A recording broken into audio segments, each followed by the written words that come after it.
Pero masyadong malaki iyon. Umiling akong kinabig ito sa batok. It's okay baby, I won't mind. Worth it naman ang kabayaran. Makahulog ang saad kong ikinapula at lunok nito. Napatitig ako sa mga labi nito at marahas na hinaplos. May, Tom Linden, I really want you. Every part of you, baby. I want to kiss you from your head down to your toe. Panas kong napapikit at pinaglapat ang mga labi namin. Napangiti ako nang kabigin ako nitong paupo sa kandungan nito at ginantihan ang yakap at halik ko. Napapailing ako sa sarili habang pinagmamasdan ang kabuuan ko na nakasuot lang ng red lingerie, sleeveless at napakaiksi. Labas na labas din ang pisngi ni Mount Everest at isang tuwad ko lang ay magwe-wave na si tahong ni Carla, Crawford. Tingnan ko lang kung hindi pa bibigay si Lyndon sa pakulo ko ngayong gabi para makuha siya. Nagkalat ang candlelight sa paligid nitong silid na korteng puso. Maging petals ng mga pulang rosas ay nagkalat sa sahig at sa kama. Pinatay ko ang ilaw kaya tangang ang ilaw na nagmumula sa mga nakasinding kandila sa sahig ang nagsisilbing liwanag dito sa loob. Nahiga ako sa gitna ng kama padapa at sinadyang tumuwad. Bahagya para nakasilip na agad ang pisngi ng malulusod kong pang-upo. Napapangisi na lamang ako. Napapikit ako at nagtulog-tulugan nang bumukas ang pinto. Dinig ko pa ang mga yabag nitong dahan-dahang naglalakad palapit sa gawi ko. May, hindi ako umimik. Naramdaman ko ang paglundo ng kama at ang paggapang nito palapit sa akin dito sa gitna. May, pagyugyug nito na ipinatihaya ako. Nanatili akong nakapikit. Napahaplos ito sa pisngi ko hanggang baba ko. Dinig ko pa ang sunod-sunod itong paglunok na ikinangisi ko sa loob-loob ko. Lindan? Namamaos na boss kung pagtawag dito at yumapos sa batok nito kaya tuluyang napadagan ito sa akin na nanlalaki ang mga mata. Kimi akong ngumiti at napahaplos sa pisngi nito na matamang nakatitig sa namumungay na niyang mga mata. It's my birthday tonight. Paanas ko na napatitig sa mga labi nitong napapaawang. Talaga? Ba't hindi mo agad sinabi? Sana man lang nabilhan kita ng regalo o kahit cake, man lang. Ngumiti akong muling nakipagtitigan sa mga mata nitong nangingislap at namumungay. You don't have to, Lyndon. This is what I want to receive from you tonight, baby. Anas ko. Namula itong napalunok pero nanatili namang nakatitig sa akin ang mga matang nagsisimula ng magliyab. Can you own me tonight? Pleasure me, Lyndon. I want this night will be the best birthday for me. Only you can make my wish granted, Lyndon. Pwede ba? Pwede ko bang hinging birthday gift ang virginity ng Lyndon ko? Panay ang lunok nitong nakamata lang sa mga nalalamlam kong mga mata. May, fine. Hindi ka nga pala magkakama ng babaeng wala kang planong pakasalan. Mahinansad ko na pinalungkot ang itsura at tono. Bumitaw ako sa pagkakayakap dito at tumayo na. Napasunod naman ito nang magtungo ako ng backdoor at lumabas ng silid. Napapangisi ako dahil sumunod pa rin ito kaya walang pasabing hinubad ko ang lingerie na suot ko at basta na lang inihagis. Ramdam ko ang mga mata nitong nakamata sa akin mula sa likuran kong hindi ko na pinansin at dahan-dahang lumusong ng pool. Tumihaya akong nagpapalutang-lutang dito sa pool habang nakapikit na pinapakiramdaman ito. Saglit lang ay narinig ko ang pagkaluskos ng tubig kaya lihim akong napapangiti na lumusong din ito. Panay ang lunok ko at biglang bumilis ang tibok ng puso ko nang bigla itong yumapos sa bawang kong itinayo ako. Nasa kalagitnaan na pala kami kaya hindi naabot ng mga paa ko ang floor. Napayakap ako sa batok nito na matamang tinitigan ang nangungusap niyang mga mata. Hindi ito biro at laro sa akin, May. Tatanungin kita, gusto mo ba talaga? Kapag kinama kita, it only mean one thing, you are mine. Napalunok ako lalo na't napakaseryoso nitong nakatitig din sa mga mata ko. Napangiti akong hinaplos ito sa pisngi. Then own me, Lyndon. I'm willing to become your girl. It's up to you if you're going to keep me or you'll just play with me. Paanas ko. Napapalunok itong nagsimula ng humaplos ang mga kamay nito pababa hanggang sa pang-upo ko. Ang nanlalamlam niyang mga mata ay unti-unting nag-aapoy na sa pagnanasa habang nakamata sa akin. Ngumiti akong napahaplo sa batok nito at dahan-dahang inilapit ang mga labi dito na sinalubong ako ng malalim at masuyong halik. Kapwa pa kami napaungol sa tuluyan naming pagkakadiin sa isa't isa habang malalim na naghahalikan at hinahawakan ang katawan ng isa't isa. Nag-aapoy ang mga mata nito na ikinadidiwang ng loob ko at isip ko. Sa nakikita kong emosyon sa kanyang mga mata ay masasabi kong hindi na ito makapagpipigil pa. Eto na ang chance ko. Chance na maagaw ito at makapaghigante sa girlfriend nitong ahas. Own me, Lindan. Panas kong ikinalunok nito. Muling siniil nito ng malalim at banayad na halik ang mga labi ko habang napapahaplos na ito sa tagiliran ko. Pababa sa bewang ko. Tumulo ang luha ko habang mahigpit itong yakap ng sa wakas ay tuluyan na ako nitong maangkin. Nanigas itong natigilan sa ibabaw ko. Langyang kastanyadang ito, excited masyado. Mariin ako napapikit. Ganito ba ang mga virgin na lalaki? Walang paligoy-ligoy at basta na lang tutuhog? I'm sorry baby. Sinamaan ko ito ng tingin. Dumugo. Napaikot ako ng mga mata dito. Malamang dudugo yan. Tom, Lindan. Ang sadista mo naman. Wala kang pag-iingat. Ang sakit ha? Namimilog ang mga mata nitong namutla kaya tinaasan ko ng kilay. Virgin ka pa, baby? Nautal nitong tanong na bakas ang pagkamangha at gulat na tila hindi makapaniwala. Ano ba sa tingin mo? Napangiti ito na umaliwalas ang mukang mapapatikom ng bibig at nangingislap ang mga nanunubig niyang mga mata. May... Napangiti akong yumapos sa batok nito. Nangingiti akong matamang nakatitig dito na pinupunasan ako mula ulo hanggang paa. Kinarga na ako nito kanina papasok ng silid dahil para akong nalumpo bigla at nawala ng saysay ang mga binti ko ng lalambot. Pahinga ka na baby. Happy birthday. Malambing na bati nito matapos akong bihisan at patuyuin ang buhok ko. Napatikom ako ng bibig nang humiga na ito sa tabi ko na pinaunan sa braso nito. I have a secret baby. Do you want to know what is it? Napatunghay naman itong mahinang ikinatawa ko na napapailing. Bakas ang kuryosidad sa mga mata nitong nagtatanong. Ngumisi ako na ikinalunok nito. Ano yun baby? Kabadong tanong nito. Hindi ko mapigilang mapabungis-ngis na napapakagat-labing nakamata dito. The truth is, hindi ko talaga birthday ngayon, baby. Pero pwede na rin sabing, advance birthday gift mo ito sa akin, di ba? Namutla itong nalalaki ang mga matang ikinahalakha ko. Napatampal ito sa noong nanghihinang humiga sa tabi ko na napapailing. Shit, May. Naloko mo ako. Natatawang bulalas nito. Bakit? Nagsisisi ka ba? Napalis ang ngisi ko na bigla itong pumatong sa ibabaw ko. Napangisi ito na matamang nakatitig sa mga mata ko na napapakagat-labi. Lindan ha? Masakit pa. Napailing itong dahan-dahang ibinababa ang pajama kong halos ikaluwanan ng mga mata ko nang mahimigan ang plano nito. Lindan! Stop, Mimi. Kung kaya mo. Paanas nito na tuloy ang ibinaba ng andis at pajama ko. Napapanganga akong mahigpit na napakapit sa balikat nito. Lindan! Nangihina pa ako. Bakit? Sulitin ko ng birthday gift ko sa'yo, baby. Magkakaubusan tayo ng lakas ngayong gabi. Nakangising tudyo pa nito na napapakagat-labing nagbabaga ang mga matang nakatitig sa akin. Napapangiti na lamang ako sa isip-isip habang pinapakaramdaman sa Lindan na guilty na nilalagnat ako. Pambihira naman kasi, ang taas ng libido nito sa katawan. Magdamag akong hindi tinantanan kahit nakakaidlip na ako ay makakagisnan ko pa rin itong panay ang pagpatuloy sa kanyang ginagawa. Para akong nalantang gulay na nawala ng lakas at ultimo magtaas ng kamay ay hindi ko magawa. Nasobrahan yata ako. Kailangan ko na talagang uminom ng mga vitamins nang tumibay-tibay ang mga buto ko pagdating dito. Hindi pwedeng nalulumpo na lang ako matapos ang isang napakasarap na sandali. Sa kanya na daw ako. Inaangkin na niya ako.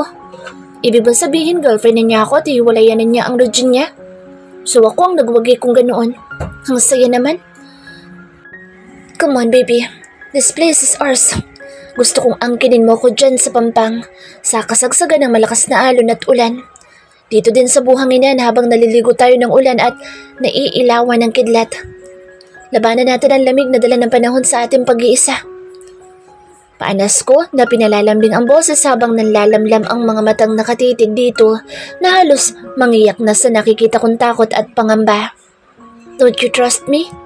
Hindi naman kita pababayaan, Lyndon. As long as you are mine. Napalunok itong napatingin sa dagat na nanggagalaitin na ang bawat paghampas ng alon. Oh ni Lyndon. Hindi ko na ito pinasagot pa at sinunggaban ang mga labi nitong napaawang sa kabiglaan. Nanigas ito, naramdam kong tutol sa kagustuhan ko pero hindi ako makapapayag na hindi masunod ang gusto. Gusto ko sa bawat pag-angkin nito sa akin ay talagang tatatak sa isipan niya hanggang sa pagtanda niya. Para kung sakali at hindi siya ang para sa akin ay hindi niya ako basta-basta makakalimutan. Na bawat babaeng ikakamay niya ay sasagi at sasagi ako sa isipan niya. Hinila ko ito sa pampang kung saan hanggang bewang namin ang tubig. Panay ang hampas sa amin ng alon na sinasabayan naming talunin habang magkayakap at naghahalikan ng marubdob. Napakahigpit din ang kapit nito sa bewang kung tila takot na mabitawan ako. Do you trust me, baby? Paanas ko habang naghahabol hininga kaming nakatitig sa isa't isa. Bagay itong ngumiti na tumangong ikinangiti ko at mas yumapos sa batok nito. Walang makapipigil kay Erica May Crawford kapag may ginusto, sabi ko nga. What I want is what I've got. Lipat tayo sa kama, baby. Anas ko. Lyndon? May, I really like you, baby. Mga katagang kusan lumabas sa mga labi ko bago sinunggaban ang mga labi nito habang dahan-dahan na akong inihiga sa kama dito sa ilalim ng puno na basang-basa na rin. Namimigat ang katawan kong pilit kong ibinangon dahil wiwing-wiwi na ako. Parang sasabog na ang pantog ko sa ilang oras kong tulog. Madilim na sa labas at maaliwalas ng muli ang kalangitan. Napalinga ako sa kabuuan nitong sili dahil wala akong Lyndon na katabi. Where's he? Piping usal kong iika-ikang naglakad. Akmang papasok na ako ng banyo nang masulyapan ko ang bulto nito sa gawi ng balcony. Nakatalikod sa gawi ko, nakaharap ang phone. Mukhang may ka-video call ito. Bigla akong nilukob ng kakaibang kaba na napapalunok. Parang may sariling isip ang mga paa kong dahan-dahang humakbang palapit sa gawin nito. Nakabukas ang sliding glass door kaya sa may pinto na lamang ako nagkubli. Hindi ko maintindihan pero tila may nag-uudyok sa akin na makinig sa pag-uusap nila sa kung sino mang kausap nito ngayon. Mariin ako napapikit at mahigpit na napakapit sa laylayan ng damit nitong isunuot sa akin. Sa laki niyang tao ay abot hanggang gitnang hita ko ang laylayan ng t-shirt nito kaya tanging panty lang ang nakapaloob sa akin.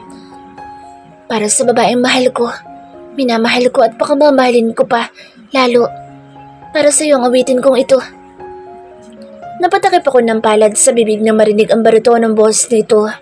Sobrang bilis ng tibok ng puso ko na parang sasabog na ito sa loob ng ribcage ko. Napapalunok ako na magsimula itong mag-strum ng acoustic guitar na dala nito. Kahit anong kalma ko sa puso ko ay lalo lang naninikip ang dibdib ko. Kusan tumulo ang luha ko sa hindi ko maipaliwanag na dahilan nang magsimula itong kumanta. Napailing akong mabilis ang hakbang na nagtungo ng banyo na hindi ko na ininda ang hapdi sa pagkababae kong nasasagi sa paglakad ko. Mapait ako napangiti sa refleksyon ko sa salamin habang panay ang pahid sa luha kong naglalaglagan.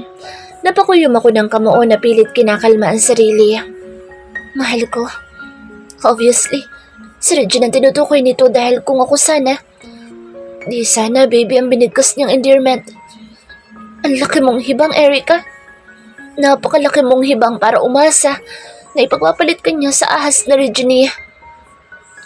Pagkausap ko sa sarili, pagka akong natatawang napapailing. Kahit pala anong laki ng itaya ko ay talo pa rin ako. Bagay nga sila, napakahusay nilang umarte. Muntik ko nang makalimutan na pareho lang silang mahirap. Hindi na nakapagtatakang magkasing kulay sila. Panay ang hilamos ko at inayos ang sarili bago lumabas ng banyo. Ayokong makahalata ito na napaiyak niya ako. Na umiyak ako dahil sa kanila. Dahil paniguradong malalaman ito ni Regine at pagtatawanan lang nila ako sa likod ko. Pakiramdam ko'y naulit na namang nadurog ang puso ko at nasira ang tiwalang ipinagkaloob ko dito. Hirap ako magtiwala sa mga mahihirap pero dito ay mabilis niya akong napaniwala na hindi lahat ng mahihirap ay katulad nila Regine at ina nitong mapagsamantala na mga traidor at hayok sa salapi. Akala ko iba siya. Akala ko totoo siya. Akala ko mahal niya rin ako pero ako lang pala ang lahat. Napapabuga ako ng hangin at pilit ngumiti bago lumabas ng silid. Mabuti na lang at nasa balcony pa rin si Lyndon pero ngayon ay nakatapat na sa tenga nito ang cellphone na halatang may kausap. Hindi ko na ito pinansin, total nakatalikod siya sa gawi ko. Bumalik na lamang ako ng kama at kunwaring nahihimbing ng muli. Ang sama niyo. You messed the wrong person. Hindi ang isang katulad mo lang. Lyndon ang magpapabagsak at magpapaikot sa isang katulad ko. Ibibigay ko ang larong hinahanap niyo na Regine mo. Paluluhurin ko kayo sa harapan ko at ipapahalik ang pa ako sa inyong dalawa. Mark my words. Naginit-nit kong usal. Mariin akong pumikit nang maramdaman ang mga yabag nito. Siya naman pag-ring ng cellphone ko sa gilid nitong kama kaya napilitan na akong dinampot at sinagot ang caller.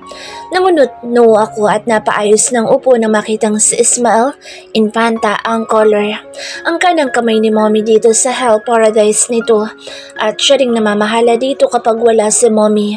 Napatikim ako dahil parang may bumarang plema sa lalamunan ko dahil sa pag-iyak ko kanina. Yes. Walang emosyon kong sagot. Senyorita, pinatawag ka ni senyora na ikaw muna ang magsasubstitute sa kanya ngayong gabi dito sa resort.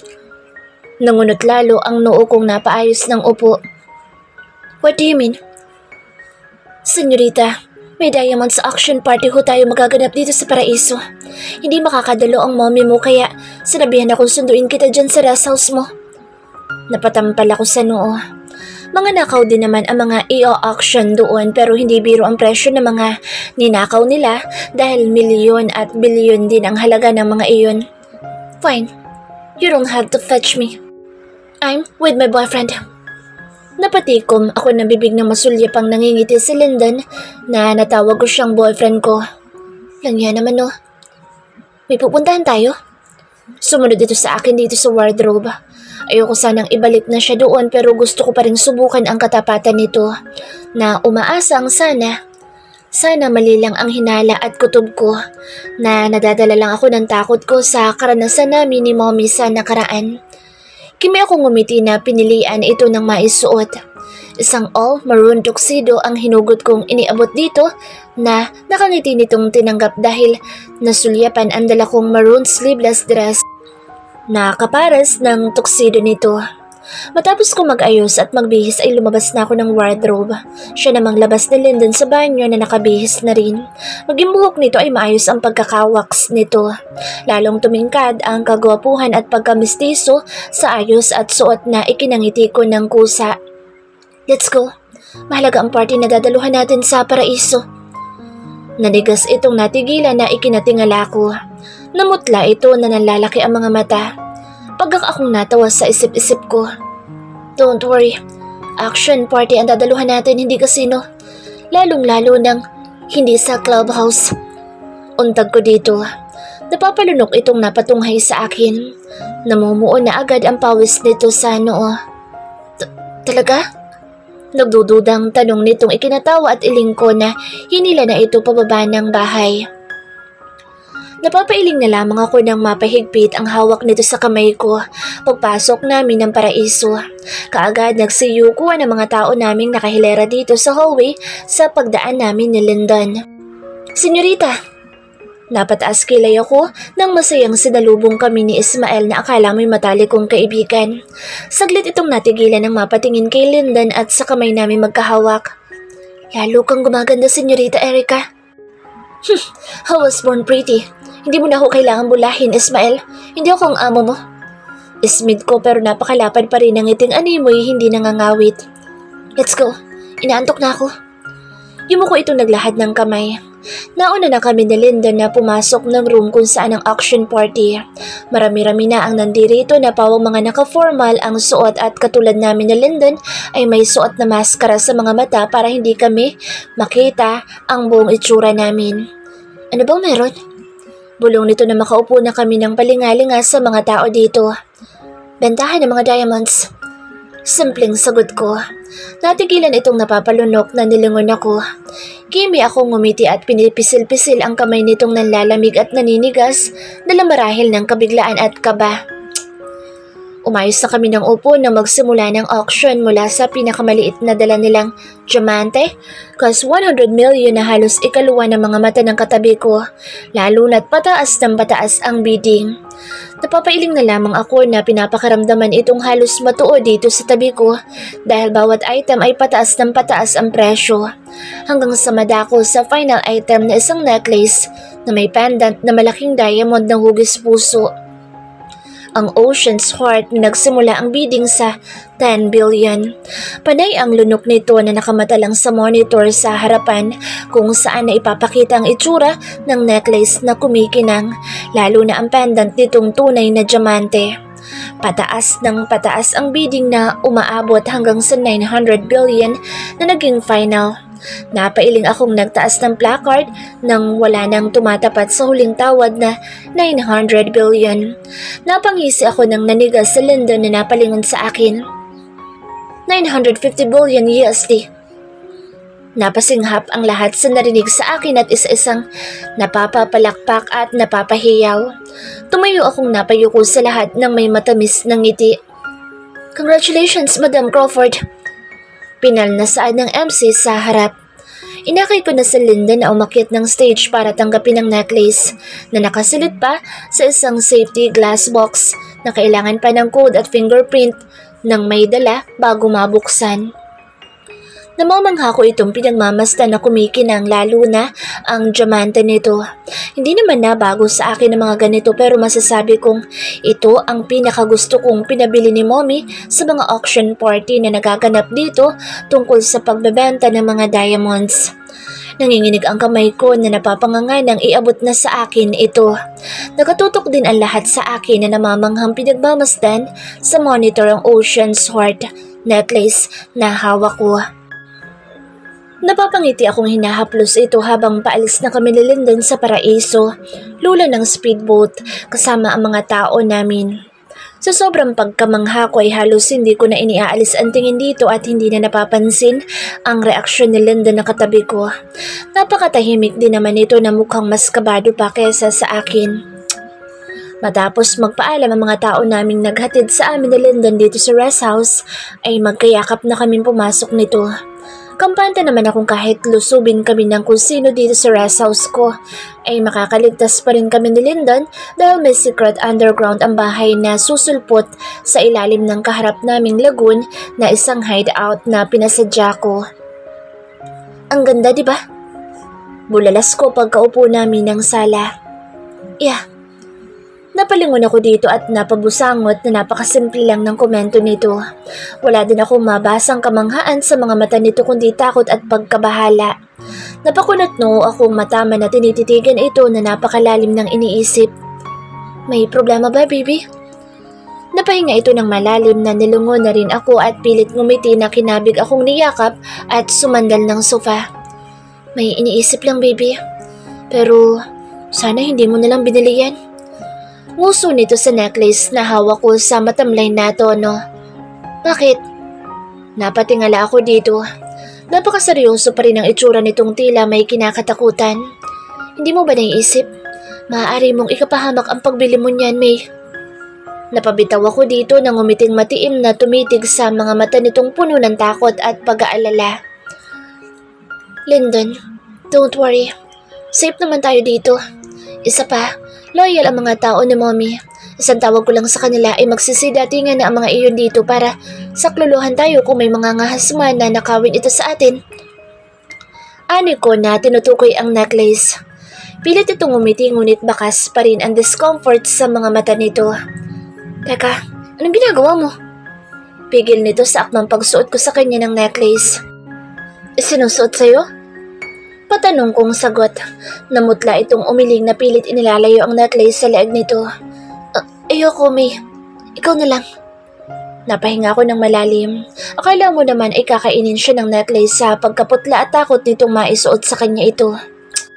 Kung iba lang, ay magtatatalon pa sa tuwa na maisuot ang ganito kamahal na kwintas. Baby, can you put this in the vault there? Nguso ko sa machine na katabi lang ng bedside drawer ko. Ngumiti itong inabot sa akin ang necklace. December 7, 1996, my code, baby. Inaanto kong saad na marinig ko ang pag-beep ng vault na binuksan nito. Saglit lang ay lumundo na ang tabi ko at napapangiti na pinaunan ulit ako nito sa kanyang braso at maigpit akong niyakap na panay ang halik sa ulo ko. Nagising ang diwa ko nang maramdaman si Linda na gumalaw. Bigla akong nilukob ng kakaibang kaba lalo na't bumangon ito na nagsuot ng jacket.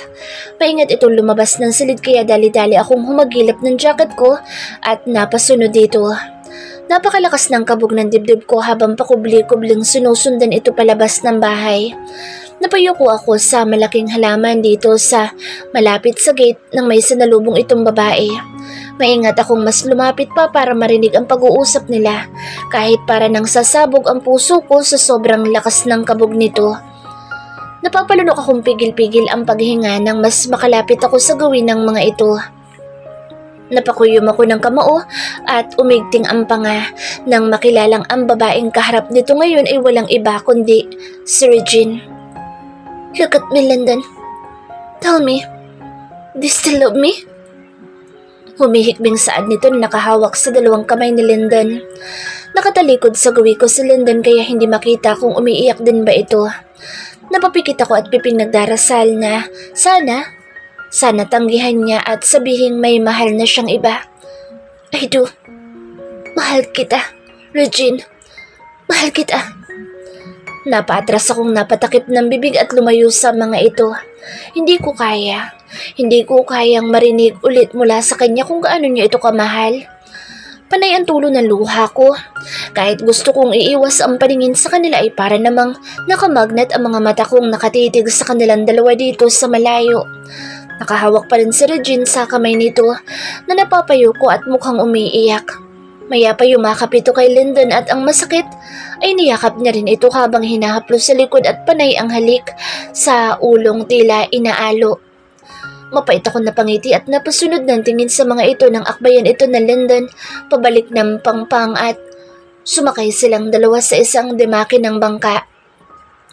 Pagak akong natawang pinagsusuntok at sipa ang puno ng niyog na kinublihan ko dito sa harapan ng bahay. Tom, Erica, wake up! Kitang-kita mo na, hindi ka niya mahal.